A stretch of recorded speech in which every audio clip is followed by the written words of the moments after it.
Antes incluso de que existiera la humanidad, el universo estaba gobernado por entidades inmortales. No nacían ni morían, y su existencia estaba ligada al equilibrio de todas las cosas. Estas entidades poseían el poder absoluto para decidir el destino y la destrucción de los seres humanos. Entre ellas se encontraba Sueño, soberano del reino de los sueños, un vasto dominio donde la conciencia humana se mostraba en su estado más vulnerable y desnudo. Una noche aparentemente tranquila, Sueño se disponía a castigar a una pesadilla que había escapado del mundo onírico hacia el mundo mortal. La criatura intentó resistirse, pero el arma que empuñaba se desintegró al instante al contacto con el poder de Sueño. Justo cuando estaba a punto de imponer su castigo, una fuerza de invocación desconocida lo atrapó repentinamente y lo arrancó de su reino. Al mismo tiempo, el ocultista Roderick Burgess llevaba a cabo un ritual prohibido.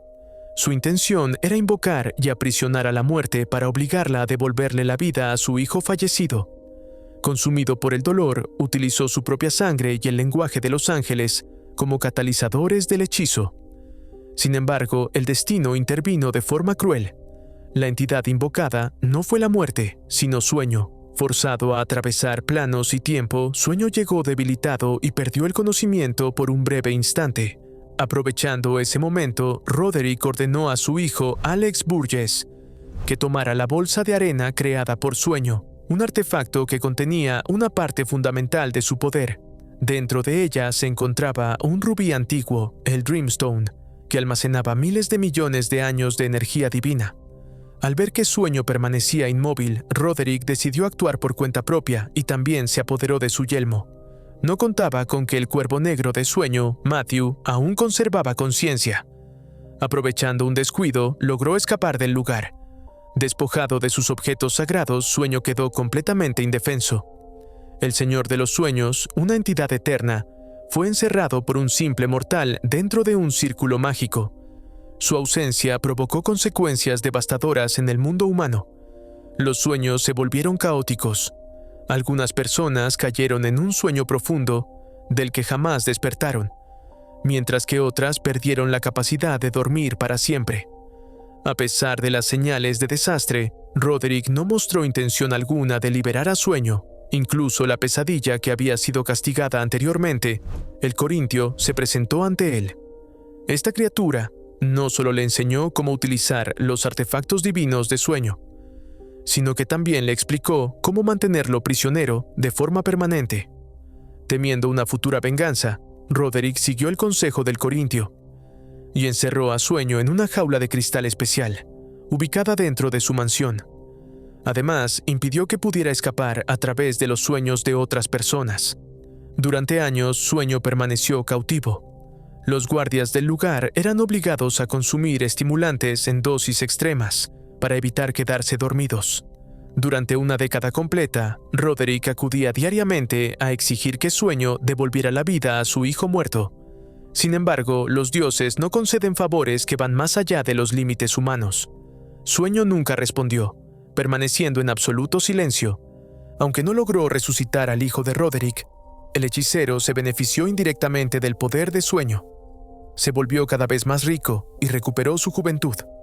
Durante ese tiempo contrajo matrimonio con una mujer mucho más joven, y gracias a su rejuvenecimiento logró que quedara embarazada.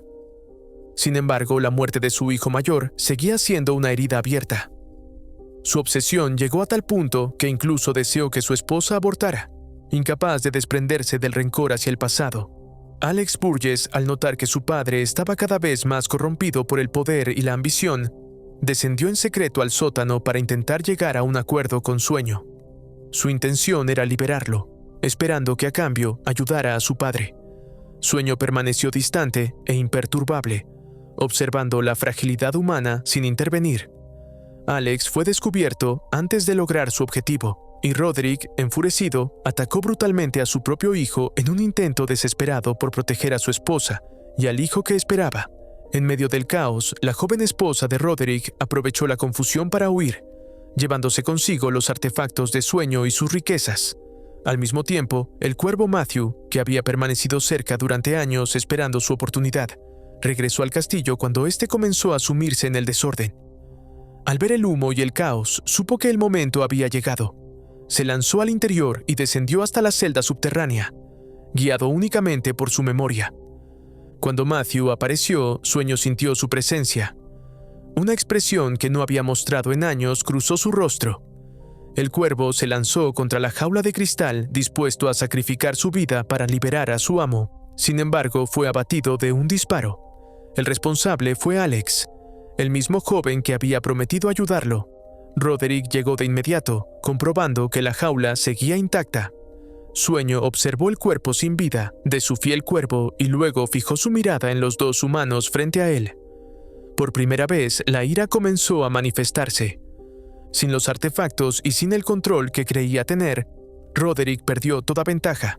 Desesperado, ofreció liberar a Sueño a cambio de conservar su vida y su fortuna. Pero Sueño no aceptó. Para una entidad eterna, el tiempo no representaba una amenaza. Bastaba con esperar a que los humanos envejecieran y murieran. La negativa enfureció a Roderick, quien perdió completamente el control. Durante un forcejeo con su hijo, cayó accidentalmente y golpeó su cabeza contra la jaula de cristal, muriendo en el acto. Tras su muerte, Alex se convirtió en el nuevo dueño del lugar. Sueño creyó que el niño al que había visto crecer finalmente lo liberaría. Sin embargo, en el último momento, Alex dudó. El miedo a una posible venganza lo paralizó. Así, Sueño permaneció prisionero durante 90 años más. Con el paso del tiempo, Alex envejeció, atormentado por la culpa. Aunque deseaba liberarlo, el recuerdo de haber matado al cuervo lo llenaba de terror. Durante un siglo, Sueño no pronunció una sola palabra. Finalmente, al abandonar el lugar, uno de los asistentes activó accidentalmente el círculo mágico con una silla de ruedas, debilitando su estructura. El sello se rompió. Sueño recuperó sus habilidades. Un guardia, aún bajo los efectos del estimulante, cayó dormido de inmediato. En su sueño se vio disfrutando de unas vacaciones en la playa, rodeado de mujeres. Pero la escena cambió de forma abrupta. Una figura desnuda emergió del sol. El paisaje se transformó en un desierto. Y la pesadilla comenzó. Sueño se sentó con calma y tomó un puñado de arena entre sus dedos. El guardia, sobresaltado por el movimiento, reaccionó de inmediato y desenfundó su arma, disparando sin dudar. Tal como Sueño había previsto, todas las balas impactaron contra la jaula de cristal. El impacto acumulado fue suficiente para quebrar finalmente la prisión que lo había mantenido cautivo durante tantos años. En ese instante decisivo, Sueño lanzó la arena que había recogido del propio sueño del guardia. La energía se expandió de inmediato y los otros dos hombres cayeron al suelo, completamente inconscientes. Envuelto en un torbellino de poder onírico, Sueño abandonó el calabozo subterráneo para enfrentarse a Alex Burgess, quien había prolongado su encierro y provocado un desequilibrio que trajo sufrimiento a la humanidad. Como castigo, Sueño creó un sueño eterno del cual Alex jamás despertaría. No se trataba de venganza inmediata, sino de una condena diseñada para obligarlo a expiar sus actos a través del sueño infinito. En el mismo momento en que Sueño recuperó su libertad, el traidor sintió el despertar de la ira de su señor. Aquella pesadilla comprendió que el castigo se acercaba, decidió volver a actuar. Sin embargo, tras haber sido despojado de sus artefactos y permanecer encerrado durante 100 años, el poder de Sueño se encontraba gravemente debilitado. Apenas logró regresar al reino del sueño cuando su cuerpo cedió y cayó inconsciente. Por fortuna, Lucien, la bibliotecaria del reino onírico, descubrió a Sueño a tiempo. Con su regreso, las puertas del mundo de los sueños se abrieron nuevamente. No obstante, lo que una vez fue un reino vibrante y lleno de vida ahora se encontraba devastado. Durante un siglo de ausencia, el equilibrio que Sueño mantenía se había desmoronado. Muchas de las pesadillas que él mismo había creado lo traicionaron, mientras que otras escaparon al mundo humano en busca de libertad. Tras tantos años de cautiverio, Sueño había recuperado su libertad, pero lo que encontró fue la ruina de su hogar. El palacio se alzaba en silencio, vacío y destruido. Aún así, regresó a él cargando un profundo pesar. Sin embargo, cuando intentó reconstruir su reino, descubrió que ya no tenía la fuerza necesaria. Sin sus 3 artefactos sagrados y tras un siglo de encierro, Su poder era insuficiente para restaurar el orden o perseguir al traidor que había huido al mundo real. Sueño comprendió que debía recuperar los 3 objetos robados. Sin embargo, habían pasado tantos años que su paradero era desconocido. Para obtener respuestas, no tuvo más opción que recurrir a las parcas. Estas antiguas diosas del destino solo intervenían cuando se les ofrecían obsequios dignos. Para reunir un presente adecuado y recuperar parte de su poder, Sueño buscó a la única criatura viva que aún permanecía en el reino del sueño, la primera que había creado. La criatura parecía haber esperado ese momento. Observó a su creador con tristeza y aceptó su destino sin resistencia. Se sacrificó voluntariamente, transformándose en una corriente de energía pura que fluyó hacia el cuerpo de Sueño. No hubo tiempo para el duelo.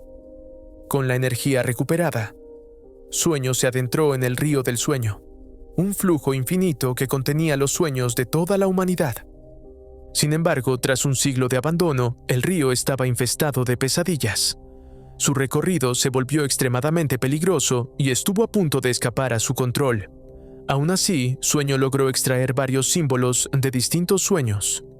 El tenedor del destino de un sueño indio, la horca inglesa como representación de la muerte, y finalmente un símbolo de renacimiento. Con estos objetos reunió un presente digno para las parcas. Al completar las ofrendas, Sueño invocó a las diosas del destino. Las parcas quedaron complacidas con el tributo y revelaron la información que buscaba. La bolsa de arena se encontraba en Londres, donde había sido vendida, y ahora estaba en manos de una exorcista llamada Joanna Constantine. El yelmo había sido intercambiado por una mujer a cambio de un amuleto tras un trato con el diablo. En cuanto al rubí, había sido entregado a un niño, aunque esa información aún era imprecisa. Antes de que Sueño pudiera obtener más detalles, las parcas gritaron al unísono y desaparecieron. Al mismo tiempo, el corintio, al percibir que su amo había escapado, se puso en movimiento. Se dirigió a Ethel Cripps, la antigua esposa de Roderick, para exigirle información sobre el rubí. Ese objeto contenía el núcleo del poder de Sueño y, con él, la pesadilla podría invertir la situación y dominar a su creador. Ethel se negó a revelar el escondite del rubí. En un acto desesperado, activó un artefacto mágico. Una fuerza extraña y aterradora envolvió al corintio, bloqueándolo por completo. Segundos después, la pesadilla fue expulsada del mundo real. El objeto que Ethel utilizó era precisamente el amuleto que había obtenido al intercambiar el yelmo de Sueño. Ajeno a todo esto, Sueño se preparaba para su siguiente paso. A través del río del sueño, viajó a Londres con la intención de recuperar la bolsa de arena y comenzar la restauración de su poder. Mientras tanto, el corintio reapareció en el reino del sueño. Al ser una criatura nacida de ese mundo, solo podía ser destruida por Sueño. Al descubrir que su amo no se encontraba allí, decidió huir nuevamente. En otro lugar, Joanna Constantine oficiaba una ceremonia de boda. Una princesa británica había desafiado a la corona para casarse con un atleta común. Los rumores aseguraban que el hombre estaba poseído. Durante la ceremonia, el comportamiento del novio se volvió extraño y quedó claro que un demonio habitaba en su interior, intentando escapar de su cuerpo de forma grotesca. La criatura se mostraba confiada, convencida de que no podía ser derrotada. Sin embargo, Sueño apareció de forma inesperada y reveló el verdadero nombre del demonio. Con ese conocimiento, el exorcismo se volvió inevitable. La criatura fue despojada de su poder y enviada de regreso al infierno. Tras ello, Sueño reclamó su bolsa de arena. Constantine explicó que ya no la tenía, pues estaba en manos de su antiguo amante. A pesar del miedo y el dolor del pasado, Constantine reunió el valor necesario para buscarla. Cuando llegó al lugar, apenas tuvo tiempo de reaccionar, antes de que su examante se desintegrara en arena. Sueño apareció de inmediato y despertó a Constantine del trance. Ella comprendió lo ocurrido y se dirigió a la habitación contigua, donde encontró a Rachel extremadamente débil, aún aferrada a la bolsa de arena. Desde la separación, Rachel había vivido atrapada en un sueño perpetuo, usando la arena para reencontrarse con Constantine una y otra vez. Al ver su estado, Constantine suplicó ayuda. Sueño, conmovido por la tragedia humana, accedió a intervenir. Cuando la arena se disipó, Rachel partió del mundo envuelta en un sueño hermoso y sereno. El siguiente destino de Sueño era el infierno. Allí debía enfrentarse a Lucifer, sabiendo que el trono infernal ya no era reconocido por las fuerzas que una vez lo sostuvieron. Lucifer comprendió que Sueño había sido capturado por los humanos debido a su excesiva dependencia de los artefactos mágicos. Aprovechando esa debilidad, le propuso un trato: devolverle el yelmo a cambio de su apoyo. Sin embargo, Sueño, como uno de los Eternos, no temía amenazas ni chantajes. Lucifer tampoco deseaba convertirlo en enemigo, por lo que decidió mostrar respeto de inmediato. Convocó a todos los demonios del infierno y permitió que Sueño interrogara a cualquiera de ellos sin restricciones, un gesto que demostraba su reconocimiento como igual. Ante esta demostración de poder, Sueño respondió con astucia. Utilizando la bolsa de arena que acababa de recuperar, aprovechó la conexión mística entre sus artefactos para localizar y atraer al portador del yelmo entre miles de millones de demonios. Contra toda expectativa, el demonio invocado se atrevió a desafiar abiertamente a Sueño. Declaró que solo entregaría el yelmo si era derrotado en combate. La provocación no hizo más que avivar la indignación contenida de Sueño, quien aceptó el desafío sin vacilar. Al momento de elegir representantes para el duelo, el demonio exigió que fuera la propia Lucifer, señora del infierno, quien luchara en su nombre. Todo indicaba que se trataba de una trampa cuidadosamente planeada. Aún así, Sueño no mostró temor. Frente a la multitud demoníaca, el enfrentamiento comenzó de forma solemne y brutal. Ambos contendientes utilizaron su capacidad creadora como arma, dando forma a entidades cada vez más poderosas para destruir a la creación del otro. Cada criatura invocada era respondida de inmediato con una fuerza superior. Incluso el mundo que Sueño llegó a crear fue aniquilado al instante por un meteorito convocado por Lucifer. El impacto dejó a Sueño gravemente herido. A pesar de ello, logró concebir un universo diseñado para equilibrar todas las fuerzas existentes. No obstante, Lucifer ya había previsto esa estrategia. Con una sola idea, deshizo la creación y dejó a Sueño sin fuerzas, arrodillado y luchando por respirar. Convencida de su victoria, Lucifer observó el resultado final. Sin embargo, subestimó a su oponente. Cuando Sueño evocó el concepto de la esperanza, el infierno, oscuro y opresivo, se iluminó con una luz intensa y pura. Lucifer quedó inmóvil ante aquella manifestación, incapaz de concebir una respuesta contra algo tan esencial. No tuvo más opción que aceptar la derrota. Tras imponerse, Sueño recuperó su yelmo. 2 de sus 3 artefactos habían vuelto a su poder. Gracias al vínculo entre ellos, Sueño percibió de inmediato la ubicación del último objeto, el rubí. Pero en ese mismo instante, John Dee, protegido por un amuleto, logró escapar del hospital psiquiátrico donde había estado recluido. Si llegaba al rubí antes que Sueño, el Eterno corría el riesgo de ser encarcelado nuevamente durante siglos. Mientras tanto, se revelaba la verdadera naturaleza del deseo. Su forma se manifestaba como una gigantesca estatua suspendida en el vacío, en cuyo interior latía un corazón colosal. Deseo y desesperación eran gemelos, aunque opuestos.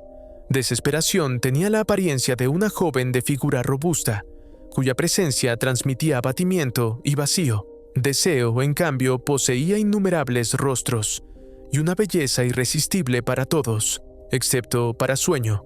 En el reino de los sueños nada era inaccesible, y por ello el encanto de Deseo no tenía poder sobre él. Movido por el rencor, Deseo había conspirado para que Sueño fuera capturado por humanos, condenándolo a un siglo de encierro. Ahora, gracias a la conexión de sus artefactos, Sueño localizó finalmente el rubí.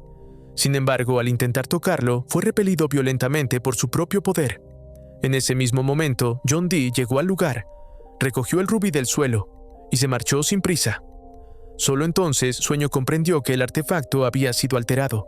Con el rubí en su poder, John se refugió en un restaurante y comenzó a observar a las personas a su alrededor. Convencido de que el mundo estaba construido sobre mentiras, activó el poder del rubí con la intención de revelar la verdadera naturaleza humana. Bajo su influencia, quienes parecían educados y refinados dejaron al descubierto sus impulsos más oscuros. La violencia estalló sin control. Finalmente, manipulados por el poder del rubí, cada uno de ellos tomó un arma y acabó con su propia vida como una supuesta forma de expiación. Después de la masacre, 3 figuras se alzaron de entre los cuerpos sin vida. Eran las Parcas. Jon se encontraba en una encrucijada de su destino. Las diosas le revelaron 2 caminos. Uno lo llevaría a pasar el resto de su vida encerrado en un hospital psiquiátrico. El otro, elegido por su propia voluntad, lo conduciría a apropiarse del poder de Sueño y matarlo. Apenas la profecía fue pronunciada, Sueño abrió la puerta del restaurante y entró. Sueño permaneció sereno y mostró a Jon, a través de un sueño ilusorio, los verdaderos pensamientos de las personas que habían sido manipuladas. No se trataba de mentiras, sino de deseos y luchas internas. Sin embargo, Jon se negó a aceptarlo. Convencido de que los sueños eran falsedades, intentó cumplir la profecía y apoderarse del poder total de Sueño. Sueño pronunció un encantamiento que arrastró a Jon al reino onírico. No obstante, gracias al control absoluto del rubí, Jon no necesitó esfuerzo alguno. Con solo un pensamiento, destruyó el Palacio del Sueño. Cuando Sueño intentó detenerlo, fue inmovilizado por el poder del rubí. Aunque ya había recuperado la bolsa de arena y el yelmo, no podía enfrentarse a la energía concentrada en el rubí. Su fuerza fue drenada hasta quedar completamente indefenso. Envalentonado, Jon aplastó el rubí, convencido de haber destruido a Sueño y al reino de los sueños para siempre. Pero la victoria era una ilusión. Todo había sido parte de un sueño. Jon vio entonces a Sueño elevarse como una figura colosal en el universo. Al romperse el rubí, toda la energía divina regresó a su verdadero dueño. Sueño alcanzó por fin su forma completa. Contrario a lo esperado, Sueño no castigó a Jon con la muerte. El uso del rubí había sido involuntario, y el propio artefacto había corrompido su mente. Tal como habían anunciado las Parcas, Jon mató a Sueño dentro de su sueño y terminó encerrado en un hospital psiquiátrico, en el mundo real. Con el regreso pleno de sueño, Deseo apareció una vez más, observando en silencio el resultado de su conspiración fallida. Años atrás, en 1389, Sueño había hecho una apuesta con su hermana Muerte. Sostenía que si los humanos fueran inmortales, acabarían odiando la vida. En menos de un siglo, incapaces de soportar la soledad, Muerte respondió únicamente con una sonrisa. Cerca de ellos, un mendigo hablaba sin parar. A pesar de su pobreza, amaba la vida y deseaba vivir para siempre, disfrutando del vino, el placer y la compañía. Sueño y Muerte intercambiaron una mirada y decidieron concederle la inmortalidad como prueba de la apuesta. Como señal, Sueño prometió volver a encontrarse con él en ese mismo lugar 100 años después. El tiempo pasó rápidamente y llegó el año 1489. El hombre seguía con vida y llegó puntual al encuentro, ansioso por descubrir si había pagado algún precio oculto por su don. Al saber que no había pacto ni sacrificio alguno, sintió un profundo alivio. Cuando Sueño quiso conocer su experiencia tras un siglo de vida eterna, la respuesta fue simple y sincera. Estar vivo seguía siendo algo maravilloso. A lo largo del siglo siguiente, el mundo cambió de forma constante. Nuevas ideas, inventos y épocas surgieron una tras otra, y Job Gatling vivió cada transformación con entusiasmo. La vida le resultaba tan fascinante que no sentía ningún deseo de morir. Sueño, al no recibir la respuesta que esperaba, se marchó sin insistir y fijó un nuevo encuentro. 100 años después, en 1589, Job llegó nuevamente al lugar acordado. Como siempre, antes de tiempo, tras 200 años de vida, se había convertido en un hombre influyente, rodeado de riqueza y prosperidad. Había encontrado el amor verdadero y formado una familia. Sueño comprendió sin necesidad de preguntar que Job seguía aferrado a la vida. En lugar de insistir, se interesó por un dramaturgo que se encontraba en la taberna, un joven llamado William Shakespeare, quien más adelante alcanzaría fama inmortal. Un siglo después, Sueño llegó primero al punto de encuentro. Job no apareció de inmediato. Cuando finalmente entró en la taberna, lo hizo vestido con harapos. Tras su anterior reunión, una revolución lo había despojado de sus bienes, su posición y su familia. De noble había pasado a mendigo. Aún así, su respuesta no cambió. Seguir viviendo valía la pena. Incluso Sueño sintió una silenciosa admiración por esa voluntad, inquebrantable. Sin que ellos lo supieran, alguien había registrado aquel encuentro. Con el tiempo surgió la leyenda popular de un demonio y un judío inmortal que se reunían cada 100 años para comerciar con la vida eterna. En el siguiente siglo, Job volvió a prosperar, adaptándose a su tiempo y acumulando riqueza mediante negocios cuestionables. Sueño le advirtió que ese camino era inmoral y le sugirió cambiar de rumbo. Durante esa conversación apareció una mujer llamada Joanna Constantine, quien llevaba consigo una pintura antigua. Amenazó con revelar el secreto de ambos si no era incluida en aquel extraño pacto de inmortalidad. Sueño reaccionó de inmediato y la expulsó con facilidad, demostrando que los humanos no podían intimidar a un eterno. Tras ese incidente, ambos abandonaron el lugar. En 1889, Job cumplió 500 años de vida. Había perdido a incontables amigos y seres queridos, pero su deseo de vivir permanecía intacto. Job llegó a pensar que Sueño regresaba cada siglo no por la apuesta, sino por soledad y necesidad de compañía. Esa idea ofendió profundamente a Sueño, quien se marchó asegurando que no volvería. Aún así, Job mantuvo la fe en su amistad. En 1989, la taberna celebraba 600 años de existencia. Job esperó hasta el cierre sin ver a Sueño, convencido de haber sido finalmente abandonado. Ignoraba que Sueño había sido capturado por humanos y no podía acudir. 100 años más tarde, ya libre y con sus artefactos recuperados, Sueño dudó si volver a encontrarse con Job. Tras presenciar la codicia y crueldad humanas, cuestionó si la humanidad merecía protección. Fue Muerte quien lo ayudó a comprender. Le recordó que dioses y humanos compartían emociones y que la compañía era necesaria incluso para los eternos. Animado por sus palabras, Sueño decidió acudir al encuentro, aunque llegó tarde. La antigua taberna había cerrado, pero una flecha roja lo condujo a un nuevo local. Job lo había construido solo para esperarlo. Ambos se reconocieron en silencio, conscientes del respeto y la amistad que los unía. Mientras tanto, el fracaso del cautiverio de Sueño frustró los planes de Deseo, quien pronto ideó una nueva conspiración. En el infierno, Lucifer, humillada tras su derrota pública, comenzó a planear una rebelión.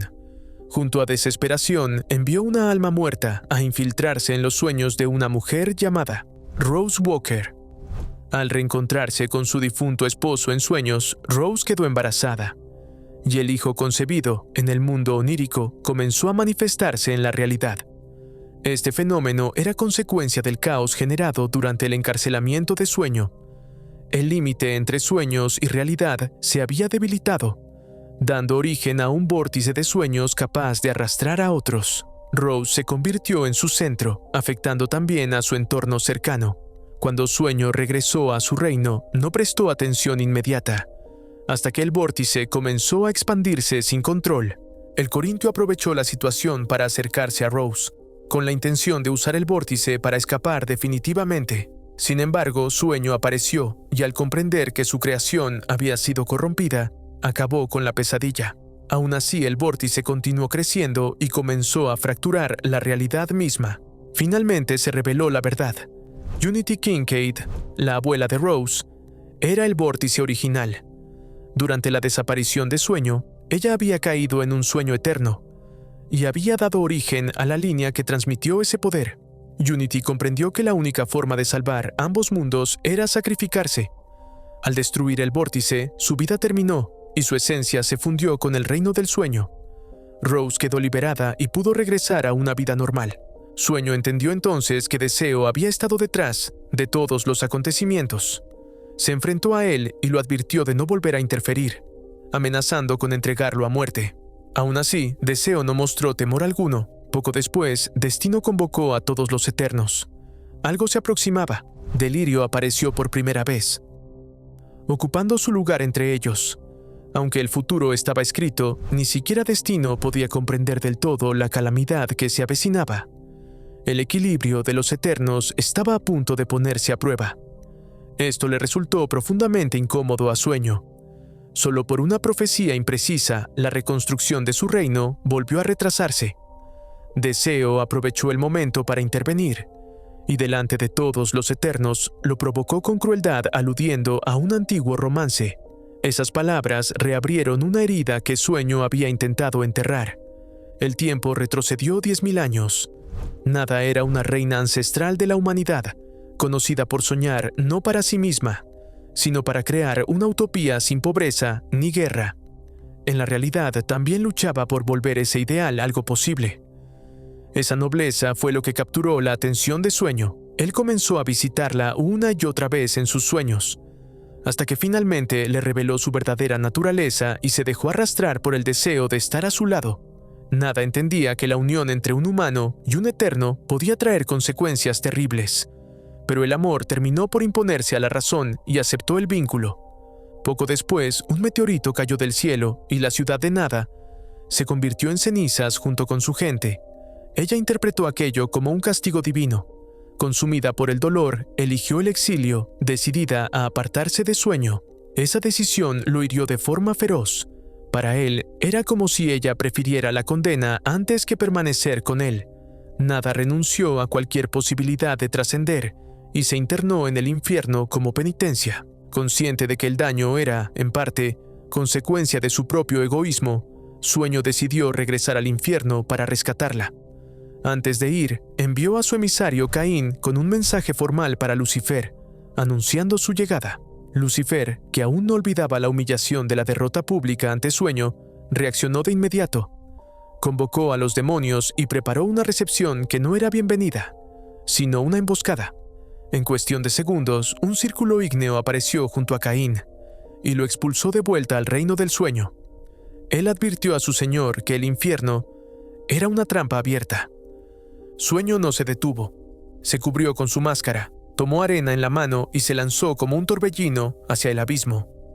A diferencia de la vez anterior, ahora portaba poder y herramientas, y su presencia se sentía como una tormenta completa. Pero al llegar, descubrió algo imposible. La puerta del infierno estaba abierta, sin un solo guardia. Mientras intentaba comprenderlo, la voz de Lucifer se oyó a su espalda.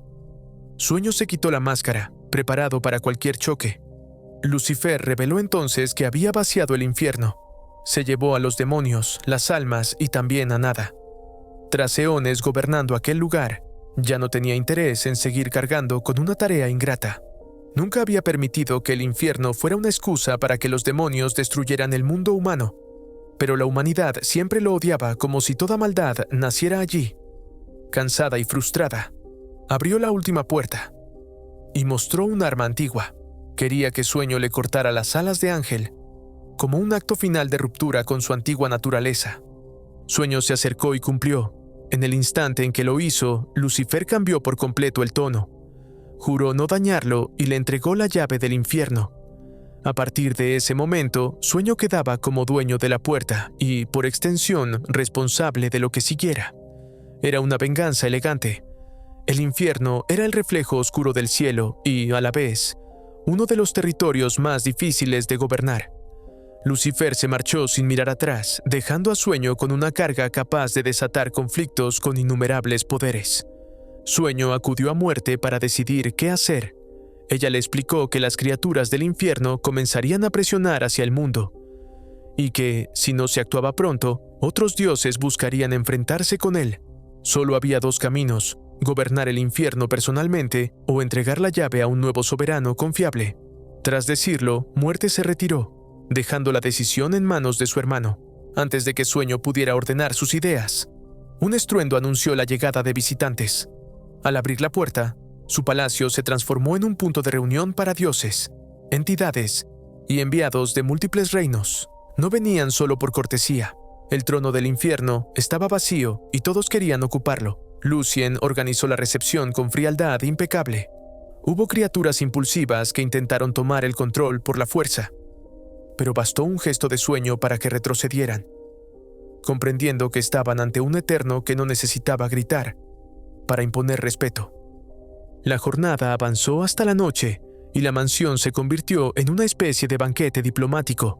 Sueño observó desde lo alto, midiendo ambiciones y amenazas. Thor era el más inquieto, incapaz de tolerar la tensión, y su presencia bastaba para encender disputas. Sueño intervino para detener enfrentamientos absurdos. Detrás de él, 2 ángeles enviados por el cielo aparecieron como supervisores silenciosos. Incluso las fuerzas creadoras querían controlar el destino de la llave. En aquella reunión, algunos ofrecieron sobornos y otros lanzaron advertencias veladas. Un representante del inframundo japonés fue de los pocos sinceros y parecía técnicamente apto para el puesto.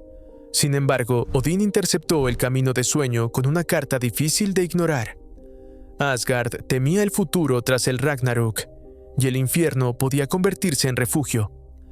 Cuando terminó la fiesta, Sueño salió sin decidir, sabiendo que elegir a un soberano incorrecto podía incendiar el cosmos. Al día siguiente, Azazel, antiguo alto mando del infierno, solicitó una audiencia privada. Traía un regalo envenenado, pretendía usar el alma de Nada como moneda y amenaza para presionar a Sueño. Pero la dignidad de un eterno no se negocia. Sueño lo rechazó con calma y dejó claro que anunciaría su decisión cuando correspondiera, ordenándole retirarse. Poco después, Sueño convocó a todos nuevamente en el salón principal. Ya tenía una elección en mente. Ignoró la mirada hostil de Azazel y caminó entre la multitud hasta Los Ángeles. El gesto dejaba claro que, si el infierno era un dominio nacido del cielo, y el antiguo señor era un ángel caído, la autoridad divina tenía un peso que pocos se atrevían a desafiar. Aún así, Azazel se negó a rendirse. En un arrebato, amenazó con deshacer el alma de Nada y reveló su verdadera forma. Sueño vio a Nada atrapada, retorciéndose de dolor, y avanzó sin dudar. Tiró de su mano con toda su fuerza para arrancarla del interior de Azazel. Ese movimiento era justo lo que Azazel esperaba. Intentó devorar a Sueño para robar su poder. Pero en el reino del sueño, las reglas no las decide un demonio, sino Sueño. La diferencia entre ambos quedó expuesta en un instante. Tras la demostración de fuerza, nadie más se atrevió a intervenir.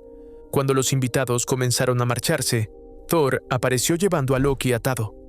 Odín había recurrido a ese método porque Loki se negaba a volver a Asgard. Sin embargo, Loki buscaba escapar, como si el hogar fuese una prisión. Sueño lo interceptó.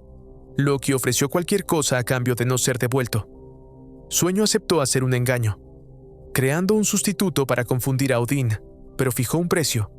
En el futuro, Loki tendría que ayudarlo a cumplir una tarea.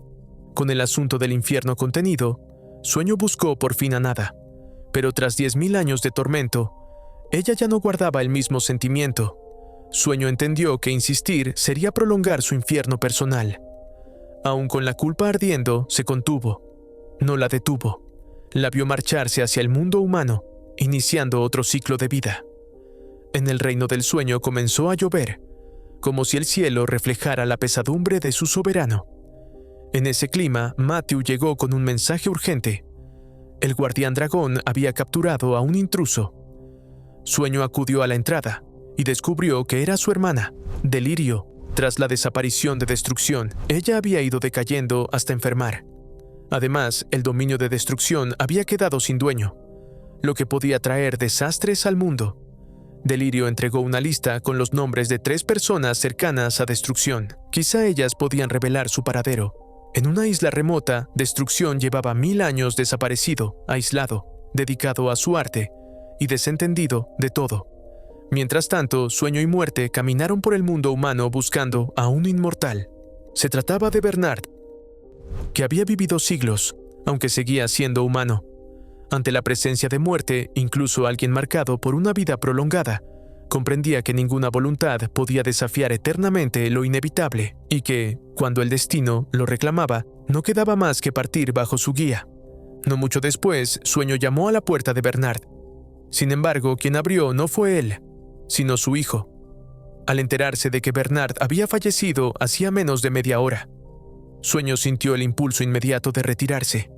Apenas habían comenzado a considerar la búsqueda del dios de la destrucción, cuando alguien cercano había muerto de forma repentina. Aquello no podía ser una simple coincidencia. Todo indicaba que una fuerza invisible estaba interviniendo, bloqueando silenciosamente cualquier intento de encontrar a Destrucción. Aún así, Delirio no compartía esa preocupación.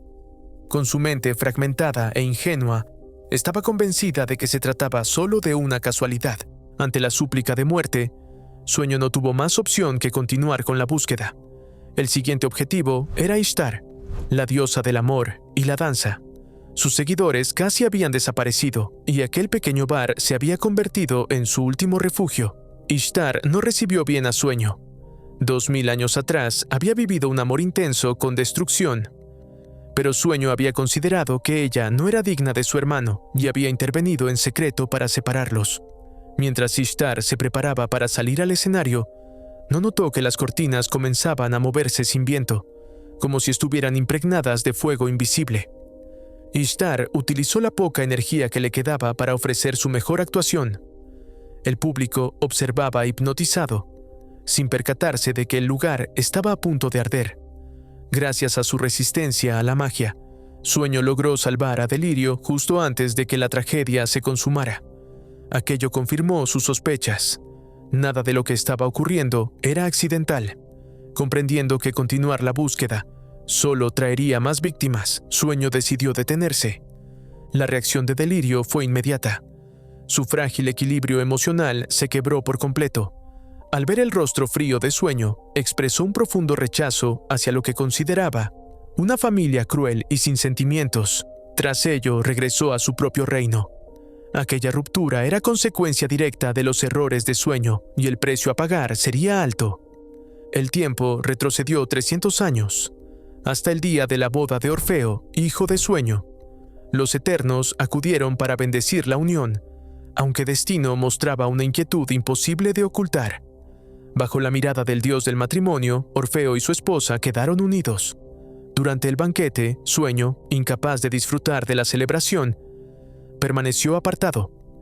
Solo Muerte se acercó a acompañarlo. Le resultó extraño que los demás Eternos se hubieran marchado tan pronto, mientras que Muerte, siempre ocupada, seguía allí. Un presentimiento oscuro comenzó a crecer en su interior. Esa misma noche, Orfeo y su esposa se internaron en un bosque cercano, sin saber que una serpiente venenosa los acechaba. El destino se cumplió sin posibilidad de alterarse. Al día siguiente, Orfeo quedó solo frente al mar, incapaz de aceptar la pérdida.